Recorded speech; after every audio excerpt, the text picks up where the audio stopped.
Today I'm delighted to speak to David Ulrich, who's a senior professor at the University of Michigan and one of the top HR people in the world. So good morning, David. Good morning, Karl. It's great to talk to you. Good to have you back in Montreal as well. David, one of the things you've focused on for the last while is getting HR at the table.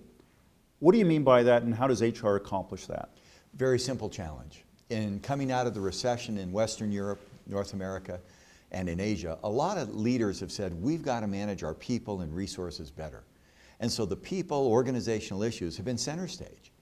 Where do they get advice? HR. They're not going to always get it from finance or strategy or marketing. HR folks should sit at the table. And when they sit at the table, they should add value by helping the business leaders do things that will help their companies be successful. Why isn't HR at the table now already? Well, in good companies, they are. I always argue 20-60-20. 20% of the good companies and good HR people work well together. 20% will never get there. Okay. The manager may not get there, the HR person may not get there, and it's the 60% in the middle that through training and teaching, we're trying to move them to the 20s. So some are there, some will never get there. I can show you some companies that just would never have good HR. What are some of the strategic issues that would bring HR to the table in your mind these days? Good. Let's pick 3 or 4 that are hot issues for some big companies. How do we compete in an emerging market? We want to go to one of the next 11 markets, not Brazil, Russia, India, China, but we want to go to Vietnam. We want to go to Indonesia.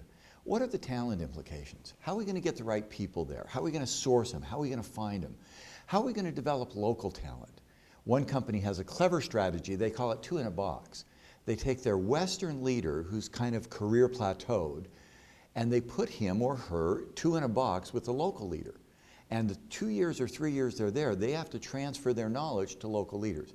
Those kinds of issues. The other one is, how do you bring a culture so that if we're a global company, we have a great way of working.